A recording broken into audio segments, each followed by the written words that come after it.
Jadi untuk sepanjang tahun melawat Perak, seperti yang saya dah katakan, di mana ketua pembangkang dia pilih untuk butakan mata dia dan butakan hati dia, yang kita dah cakap berkali-kali tapi dia tak nak dengar dan dia pilih untuk tak mau tahu. Okey, kita dah sepanjang sekarang sehingga hari ini kita dah dalam rekod tahun melawat Perak punya kalender, kita dah melebihi 150 acara. 150 acara. Baru semalam, 2 hari lepas saya gulung, saya nyatakan 120. Itu pun kita belum kita update Kemas Kini sepenuhnya. Sekarang selepas ini kita lihat balik dalam Kemas Kini, sebenarnya kita ada 150. Okey, untuk sepanjang tahun ini.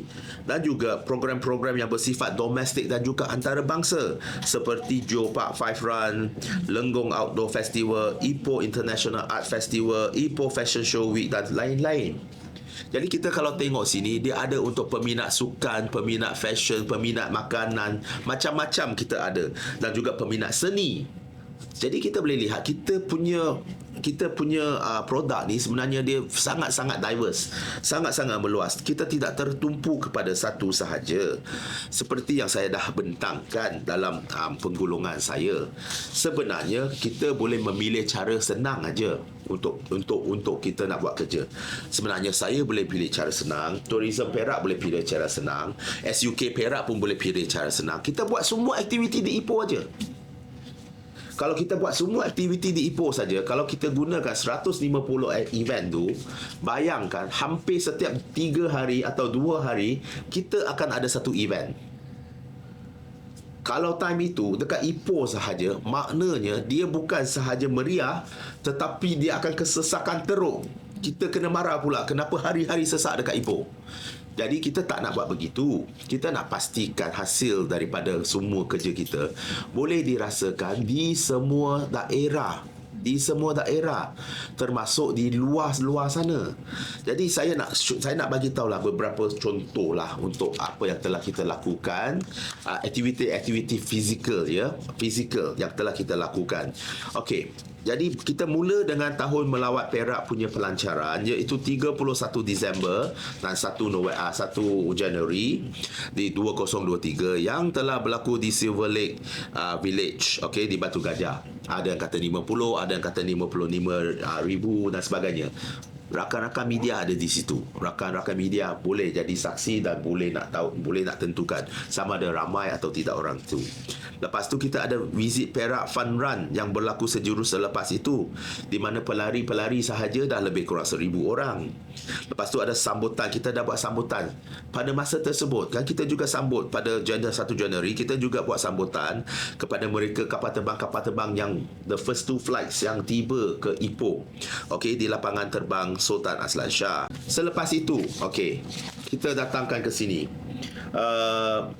Malam Kebudayaan serta perarakan kereta berhias, okey. Yang ini kita ada di baru-baru saja beberapa hari lepas, okey, 24 Februari di Padang Ipoh. Dari Padang Ipoh sehinggalah ke Taman DR sini Wasagam. Kita anggarkan sebab dia kawasan yang terlibat tu agak luas, jadi kita anggarkan lebih kurang 10,000 orang. Dia bergerak perarakan tu, sambutan tu daripada Padang Ipoh sampai ke Taman DR.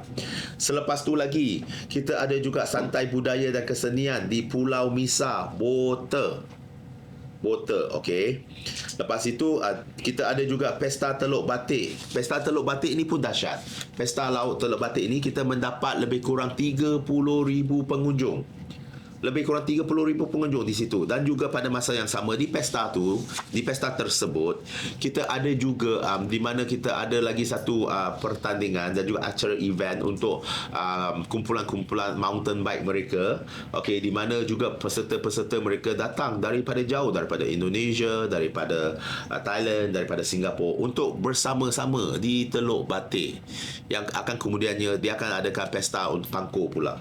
Jadi yang ini kita nampak just takat 2 bulan ini je dah berapa event yang diadakan. Dah berkali-kali kita kata kita sekarang perlu bersatu untuk kembalikan ekonomi negeri kita. Kita nak bersatu untuk kembalikan ekonomi negara kita. Kita perlu perpaduan supaya pastikan semua rakyat negeri dan negara kita dapat maju ke hadapan dan keluar daripada pergelutan kita sekarang. Tetapi kalau adalah ketua-ketua politik yang masih duduk di sana semata-mata nak, orang kata semata-mata mungkin dia nak berkuasa atau dia nak kedudukan, saya tak tahu, dan create isu tanpa mengira hakikat. Saya rasa ini adalah sesuatu yang sangat tidak bertanggungjawab.